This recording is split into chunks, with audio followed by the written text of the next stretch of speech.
muraho neza nshuti bakunzi bangufashe TV nanone turagarutse ariko noneho hari agashya katuzanye uyu munsi wa noneho wa mumama twari tumaze iminsi twigisha moto kubera ko yaryohewe akumva ko kwiga moto ari byiza yanzaniye undi mukiriya yanzaniye umutumirwa reka tugende tiye kumureba ngiye kugenda mbaganirize ko ntabwo twapfa guhita dushyira abantu mu ishuri tutarabanza kubaganiriza reka ngereyo turebe uko bimeze we mukurikire murebe twagiye aha muraho neza tica amakuru beze neza ndabona bajije naje uyu munsi rwose uyu mushyitsi rero watuzaniye rero umushyitsi amakuru meze neza okay sabe hano kuri Ngufashe TV ngira ngo murabona aba bantu n'abatumirwa hari abantu basanzwe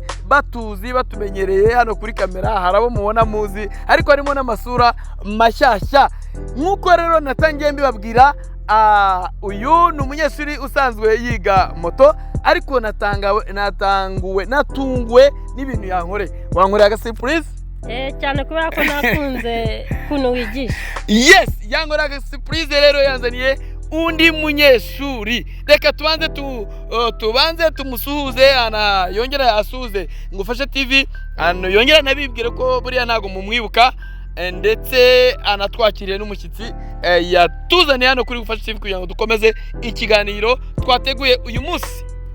Nitwa Mukeshima Placide nkaba niga moto nkaba nanyuzwe n'ibyo mwarimu yigisha namuzaniye n'undi ukeneye nawe kumenya ubwo bumenyi bwo kumenya moto. Aha reka rero tumwakire nawe dusuhuza hano kuri kamera ya Ngufashe TV wasuhuza abantu badukurikiye nabasuhuje ukanababwira n'amazina yawe. Ni Benita Owera. Yitwa Benita Owera. Urakoze cyane Benita Owera, urakoze cyane kuba waje muri studio yacu ya Ngufashe TV. Rero nukuvuga ngo ngira ngo wagutumiye Placide yakubwiye ibyo dukora hano kuri Ngufashe TV. Warabyiboneye kuri Ngufashe TV. Yes. Wabonye iki rero kuri Ngufashe TV wakurikiye channel yacu wabonye iki muri makeya? Umunsi wa mbere naramukurikiranye nyine mbona ukuntu uri kumusobanurira kamko kandi gwa kabiri mbona atangiye guhaguruka nanjye narifite izo nzozi kuba nakiga moto mbona nyine byaba byiza ko nanjye naza kwiga.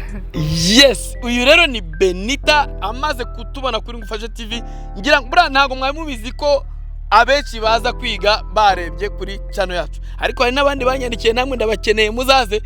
Yes Benita rero urakoze rero turakwishimiye hari ibyo waba waramenye se muri makeya ubyibura kugira ngo byaguteye ishyaka ryo kuza waba warafashe kuri moto ku buryo wenda bitaba ari ibintu bigiye kugutungura? Uyendi aze kuko nta kintu nzi nyine gusa ko nshaka kuyimenya. Wamubonye se atwaye yahereye kuki nagakika byibura watubwira wabwira n'abadukurikiye kuri Ngufashe TV waba warafashe we wafatiye kuri video hari ubireba waje wenda uvuga ukarepeta ngo hari akantu hariko itape nyine nasobanura tubwire gake uhereye ku bikenerwa urugero gufata ambriage kumenya feri nibyo nagiye mbona umwigisha umwigisha nyine guhaguruka komeye atadigadiga yego nyambona biri kuza ubona biri kuza nawe uhita ushyira ishyaka ryo kuba wabikurikirana.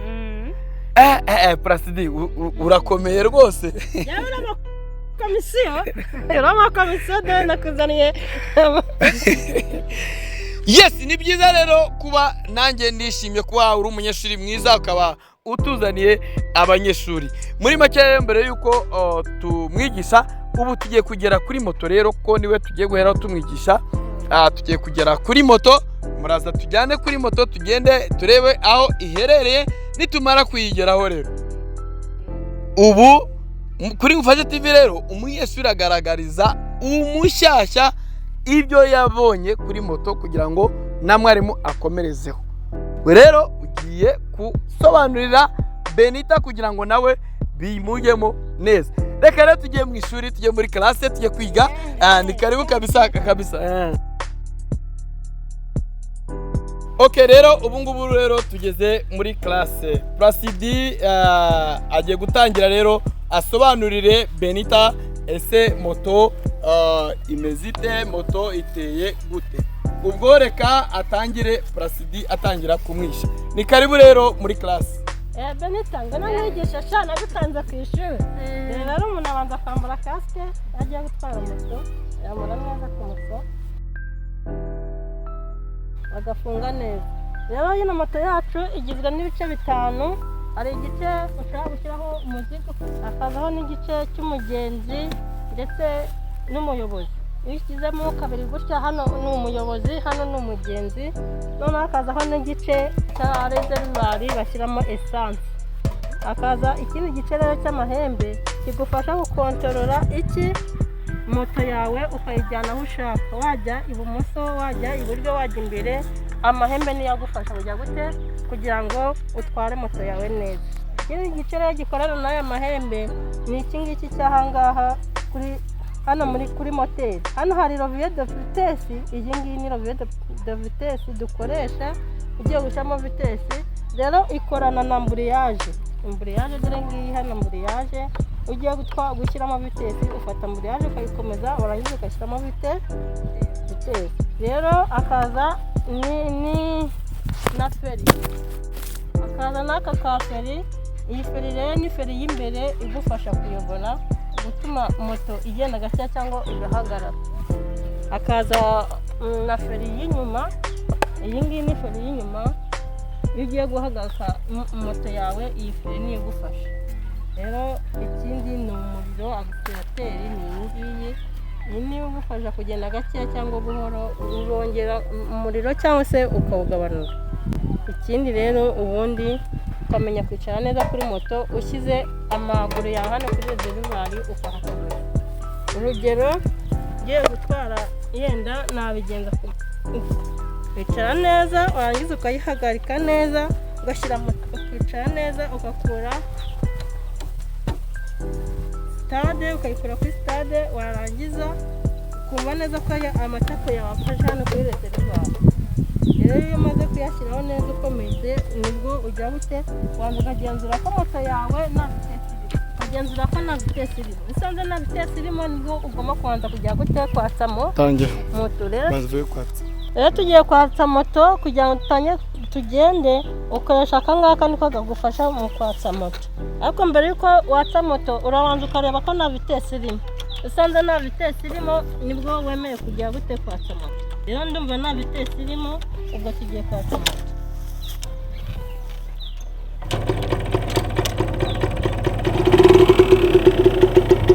Umaze kwatsa moto rero ushyira akaboko kaguru hasi, kandi kakazamura ukajya gushyiramo vitesse.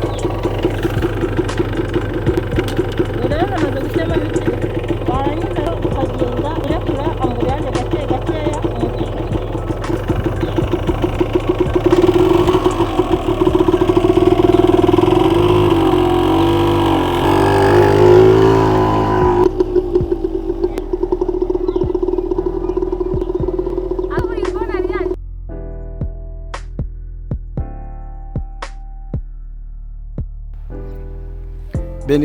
Buri iruhande rwa moto rero.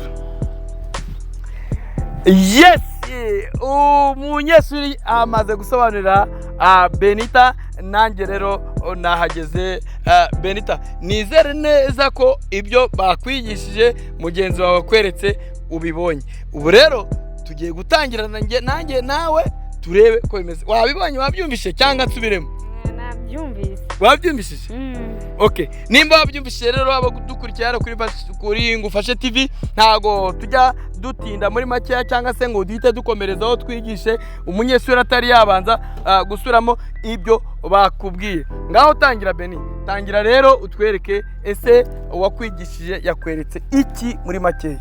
Yambwiye ko moto yacu ifite ibice. Kora subscribe, kora like, share na comment kugira ngo ukomeze ukurikire televiziyo yacu ya Ngufashe kugira ngo unguke ubumenyi kuri Ngufashe TV.